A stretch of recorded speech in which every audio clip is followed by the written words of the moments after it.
They want us to have more money. I have all the details and what you need to know right here in the video, so let's get right into it. Alright, now in this video, I want to share with you some new information that was just released, illustrating exactly what is going on with the American people and how money is slipping away from us at a record pace and why they want us to have more money in our possession. So let's get into it and talk about all those details. However, really fast before we do, thank you so much for joining me. If you're new here or if you haven't done so yet, please make sure to subscribe by hitting the button right down below the video, as it's totally free to do so. And because I am your one and only daily advocate, I'm here for you right by your side each and every day, watching all this new information hitting the wire, doing the necessary research, and breaking it all down into these short videos so you can stay updated with what's actually going on, and most importantly, how it's going to impact you, your money, your benefits, your lifestyle, your bank account, and of course, anything popping up right now you can possibly grab and or take advantage of. So again, thanks so much for joining me. Please subscribe down below if you haven't done so yet, so you don't miss any videos going forward. And also remember, I am here for you in any way that I can be.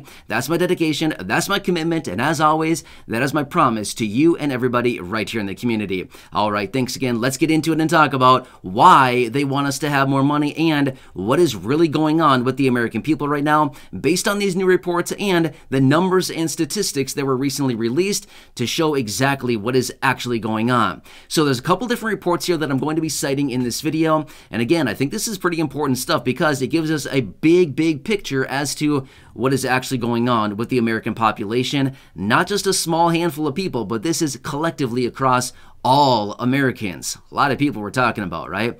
So quickly, I want to talk about the personal savings rate. Now, let me ask you. Now, again, obviously, I don't want to know your personal information, but have you been saving any money these days? I'm going to go ahead and guess probably not, right? I think that is the case for most people, and that's exactly what's being shown in this report right here. So as we look at this new report that was just released on the personal savings rate in the United States, as of last month, guess what it was sitting at? 2.3%. Let me break that down for you. So basically what it means, for every $100 that somebody has, they're saving $2.30. That's really low, and honestly, that's really sad. For every $100 that everybody has, they're only able to save $2.30 if they're lucky. And remember, this is an average across the country, okay? So just remember, how many people out there are saving $0, right? Yeah, a lot. So basically what this means is that anybody saving, say, out of $100, let's just say there's the lucky person out there that gets to save, I don't know, $20, $30, $40 out of that 100. They're the ones who actually are disrupting these actual statistics, right? So remember, these are the averages across the entire country and with all Americans, $2.30. That's very low. To put this into perspective, 1 year ago at this exact same time, the personal savings rate for Americans was 7.5%. So just in the last year, we've lost, what is that, 5.2% of savings, the personal savings rate, just in the last 1 year alone. So basically what it means is 1 year ago, for every $100 that everybody had, the average person was saving $7.50. Now today, 1 year later, the average American is saving $2.30. Do you see a major problem with that? Yeah, right? So that is a huge problem. However, now get this. So back in early 2020, the same report was released in about early to mid 2020. The personal savings rate at that time was all the way up at 33%. Well, why? Here's the reasons why. They're citing a variety of different reasons. Number one, the enhanced unemployment benefits, right? So everybody was getting their state unemployment benefits, and then on top of it, they were getting an extra $600 from the federal government every single week. Not per month, every single week. Millions and millions of people were getting all this extra money from the federal government. Not to mention, there was all of the stimulus checks that were going on at that time, the $1,200 stimulus checks. Not to mention that, think what was going on. Everything was closed down. Well, did we have places to spend money? Not really, other than Amazon and eBay, right? I mean, let's be real for a second, right? Where did we have to go to spend our money? Were all these stores and restaurants and entertainment venues and virtually anything else open? No, we were basically told to stay at home. Well, obviously, personal savings rates are going to increase when we're doing nothing, when we're told to stay home and nothing is open to even spend our money. So, yeah, obviously, personal savings rate is going to increase. Well, during that time, it went all the way up to 33%, which is actually a record. Well, yeah, of course, right? If they basically told all of us to stay home and do nothing for the next month, would our personal savings rate go up? Well, it might, but again, we still need to pay for things like shelter, and we need to pay for food, and we need to pay for utilities and things like that, right? So during the early 2020 time, there were a lot of different programs going out there, sending out a ton of money to a lot of people, and there were a lot of things out there covering different expenses like rental, the rental assistance. Do you remember that? Rental assistance, utility assistance, food assistance. There was all kinds of different programs, and unfortunately, some of those have ended over the last couple of years here. But my point is, if a lot of our expenses are covered and we're getting a bunch of extra money and we're told to stay home and do nothing, well, obviously our savings rate is going to increase, right? However, let me give you some more statistics on this. There was also a range between the years of 2015 and 2019. So that 4-year span, the personal savings rate in the United States averaged 7.6%. So again, during that 4-year span, we were averaging about $7.60 out of every $100. So again, pretty nice. However, the major problem now is still we're sitting at $2.30 for every $100.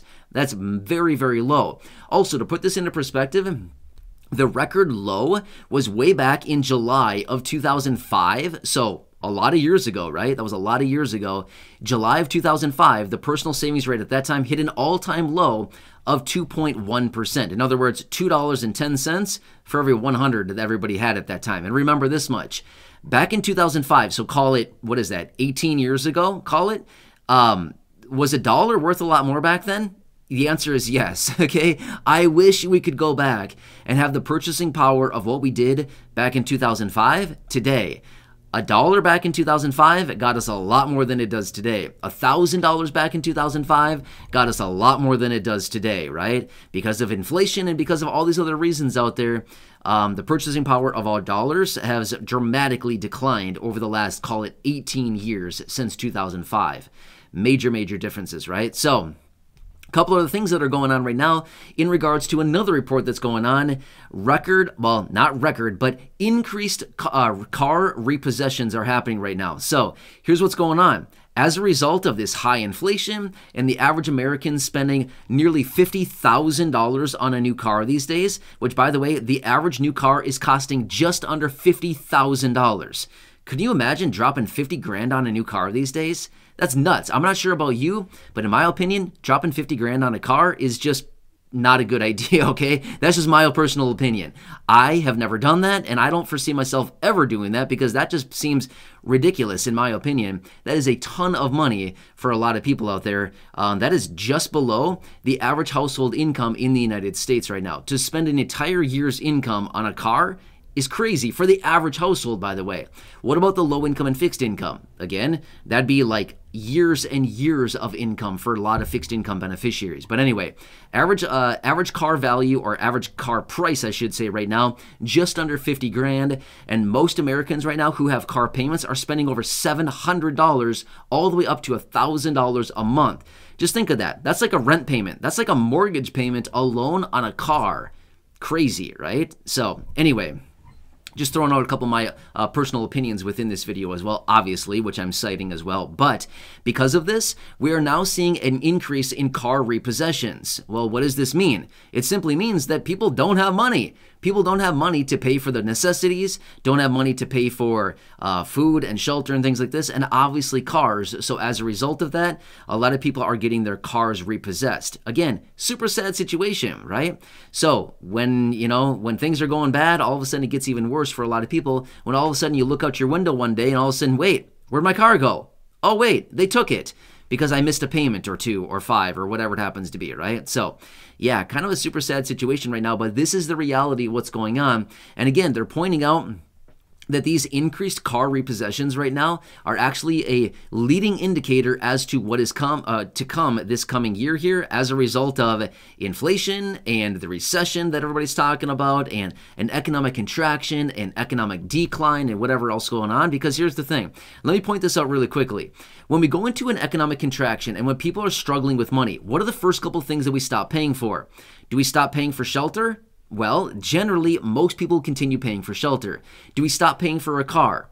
Generally, most people would stop paying for a car before they stop paying for shelter. Now, again, I can't speak to everybody. I'm not coming here saying this is what you're supposed to do. I don't know what everybody's situation is. I'm just simply telling you, generally, statistically, this is what they show, is that when people are having a difficult financial time, most people would stop paying for their car before they stop paying for their house or their rent, because most people look at it and say, okay, I'd rather lose my car than my house, right? Or rather lose my car than get kicked out of where I'm living right now, right? So that's generally what happens. So people start losing things that they're making payments on, like cars and other things like that, and racking up credit card debt before they stop paying on a house or paying rent. And again, this is probably likely what is to come as well, which also, by the way, we've been seeing foreclosures tick up significantly here over the last several months across the United States. Again, what is this showing? Simply showing people don't have the money, right? Again, I could sit here and go on and on and on. All these reports here that have been pointed out here over the last several months, again, the $1 trillion of credit card debt that we now have in this country. Why? This is a record, by the way, $1 trillion in credit card debt. Why are we doing this, and why do Americans have so much credit card debt? Is it because we love buying stuff that we don't need? No, that is not the case at all. However, that does sound pretty fun, but that's not the case. Unfortunately, it would be super fun, but unfortunately, because of everything going on, high prices, basically wages not keeping up with inflation, the cost of living adjustment for fixed income beneficiaries, again, not keeping up with real inflation that is actually happening, and people are just barely hanging on right now, just covering the basic necessities, covering for food, utilities, hopefully shelter, and unfortunately, not paying for things like a car, because when it comes down to it, you got to cover what you can, and that's just what is happening right now. So when it comes down to it, they want to see these personal savings rates actually increasing. As we're bumping along record low personal savings rates right now, they're actually looking at it thinking, we actually need to bump this up. They want the American people to have more money, and they're actually suggesting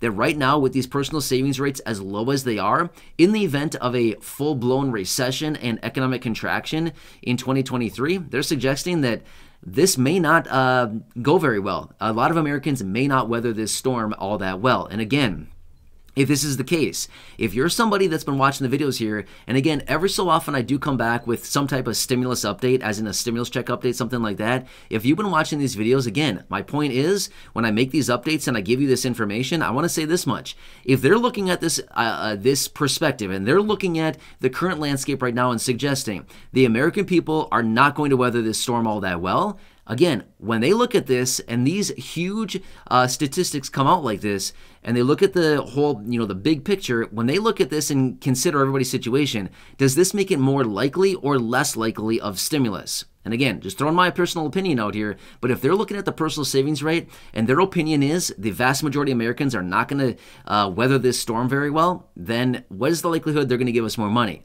Well, I can tell you this much. The likelihood is probably going to increase, because that just means that they need to help support people financially during an economic downturn, a recession, and or economic contraction, whatever we want to call it. It's all essentially the exact same thing. Anyway, I'm here for you, but I wanted to bring you this information to give you a better perspective on what's really going on right now. These are the real things that are happening. These are the real reports, the real statistics, things like this, and these are the reports that are coming out. So again, just another one showing the American people have virtually no money right now. Again, huge news flash, right? This is breaking news, right?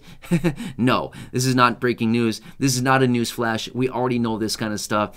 This is just another set of reports here that I wanted to bring to your attention to show you what's really going on. Anyway, I like to bring this stuff to you to let you know what's actually happening. And again, along with all the other information that I bring you here on the channel, with all these other reports and all the other, piece of legislation, bills and things like that, specifically talking about the low income and fixed income beneficiaries.